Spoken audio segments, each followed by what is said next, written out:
Guys, if you're nervous about going cold turkey in your addictions, then you need to try this. In this video, I'm going to show you the exact steps of how you can go cold turkey without having to use too much of your willpower. Oftentimes, when we think about going cold turkey, we involve a lot of willpower. I just have to force myself not to do the thing that I want to do. I'm going to white knuckle not looking at the images online. I'm gonna white knuckle not taking a bite of that burger or not eating that candy. There is a better and more scientific way to actually approach this. There's also a very biblical way of how to approach this, a spiritual way that yields much greater results. And what we're going to do is we're going to talk about this idea of a replacement. Now, before we do that, I wanna share with you the study that was found in the book called The Willpower Instinct. The author asks the question, have you deliberately tried not to think about elephants? As soon as you set your mind on this task, all you can do is think about elephants. This is what psychologists call the ironic rebound. As soon as you try to eliminate something out of your mind, it keeps coming up again and again. The reason behind this is because when we outlaw certain foods or restrict them, our cravings for them automatically increase. Here's a study done by James Erskine, a psychologist at St. George's University. So he said this, that attempts to suppress our thoughts actually lead us to act upon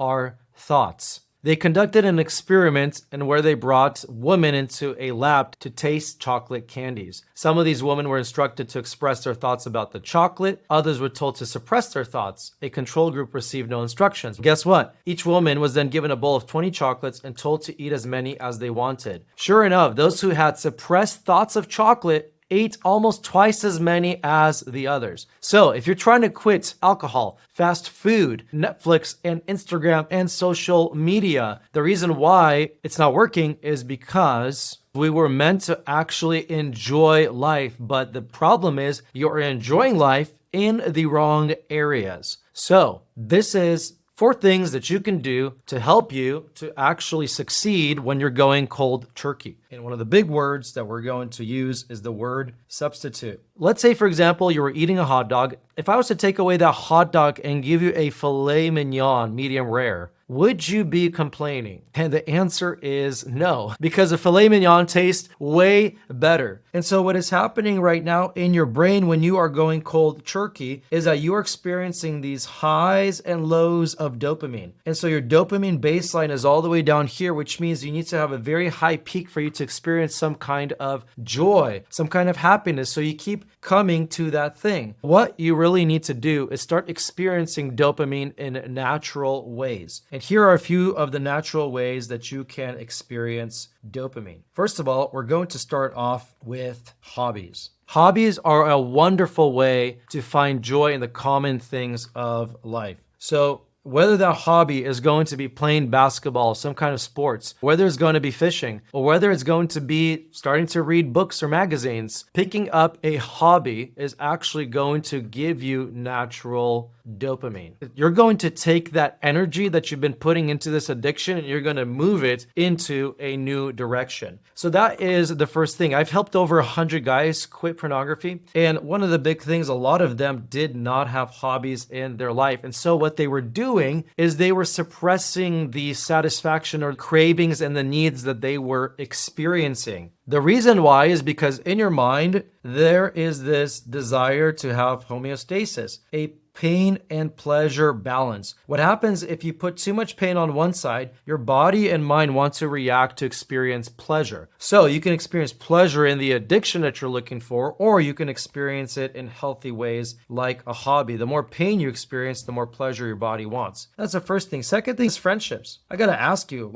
how many real friendships do you have in your life? We as men, we are actually some of the most loneliest people because even when we share hobbies with other guys, we're not sharing life together. We're hitting just the bare surface of a relationship and we're lacking that deep and intimate connection of sharing our burdens, of sharing our worries, of sharing our emotions with one another, of sharing just the struggles that we are going through, which leads us to feeling isolated. And so many men that I've helped, they have this feeling of isolation. I just feel so stuck. And so you got to focus on getting some friends. So who are some friends that you can talk to, that you can reach out to, that you can find, once again, natural dopamine. Now, one of the things is as you are doing this, the graph of the dopamine changes. What ends up happening is instead of having the highs and lows, what you are now going to experience is a balance. It's going to look something like this. Your highs are not as high. That means your lows are not as low. So when your highs are extremely high, like in an addiction, the higher the high, the lower your crash is. And that's why when you feel really bad down here on the bottom, what ends up happening, you want to experience that high again and you come back to it. When you actually balance it out with natural things like this, what ends up happening is that your baseline that used to be down here actually increases your dopamine baseline. So you don't need as much dopamine to experience the same high. Let me tell you, there's plenty of guys that I told to do this and they started having friendships with people. They started going out more, doing hobbies. And they're like, dude, I'm enjoying life. I find pleasure in these things again. Yes, you do. All right. So hobbies, friendships. Third thing that would be beneficial for you is putting your energy into exercise. Now, there's so many positive benefits, right, of exercise, how it affects your brain, how it affects your body, all the good things that it releases. But what exercise does is it gives you something challenging to work on, whether that's going to be leaning down or it's going to be bulking up and gaining muscle. You're going to be focusing your energy away from the addiction to something else. And honestly, when you exercise, all these benefits that you tend to experience. You sleep better. You have a better mood, right? You have more energy. Oftentimes, these are just three simple factors that lead guys to go back down the pathway towards their addiction that is not beneficial in their life. And so exercise is good for that. By the way, a little side note, reason why sleep is so important, because that seesaw that I was showing you up here, when your brain doesn't have enough sleep, what happens is that imagine there's a screw on the seesaw, it gets a little bit more loose and therefore you have these huge mood swings. And so you probably know what I'm talking about when you don't sleep a lot. When you do sleep well, your brain is restored and you're not really as moody. All right, last thing that I would say that you need to work on in this case. We got hobbies, we got friendships, we got exercise. The last thing is a challenge.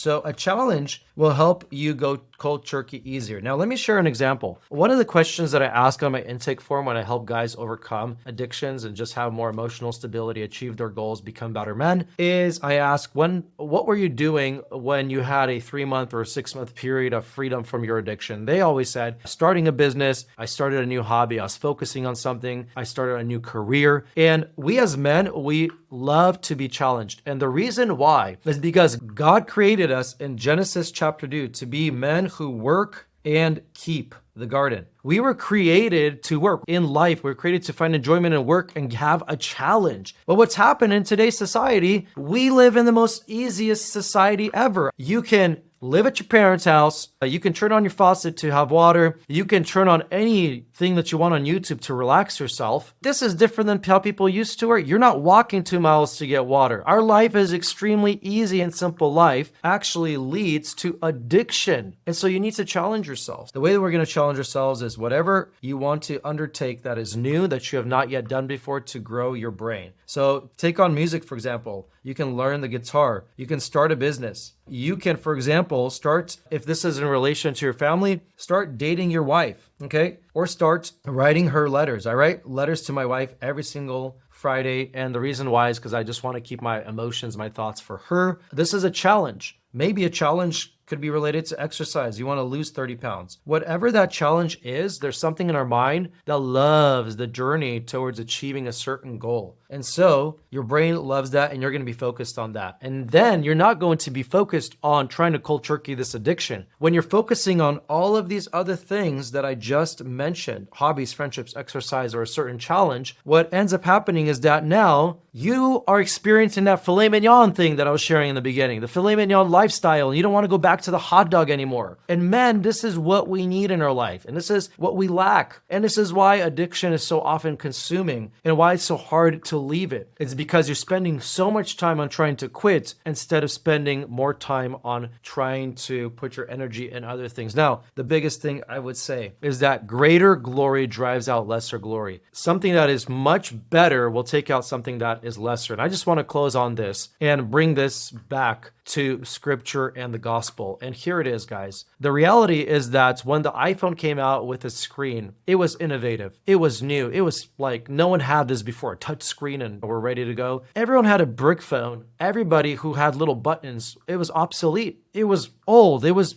useless. With the coming of the new, the old goes away. And so, same thing here. With the coming of something that is more beautiful, something that is more glorious and more amazing, I'm talking about Christ. I'm talking about the gospel. I'm talking about life with God. With the coming of that is so much more beautiful, sin goes away. See, we need to focus ourselves on that. You know how we are transformed? The Bible actually teaches this. In 2 Corinthians chapter 3, verse 18, it says that we are transformed beholding the glory of Jesus, beholding his beauty, beholding his majesty, beholding who he is. As we do that, we are being transformed from one degree of glory to another. Oftentimes, we're not transformed. Oftentimes, we go back to lesser things. It is because we do not behold the glory of Christ. This is how you don't go cold turkey and you're like barely making it. This is how you go cold turkey and never come back to this again. And so may God help you to do that. If you're looking for some more resources, you can subscribe to this channel. Would love it if this was helping you out. But also, I have a free community. It's in my description below in my link. It's hundreds of men just like yourself who are looking to overcome vices in their life, become better men, and just be more effective and make an impact in this world through walking a life of integrity.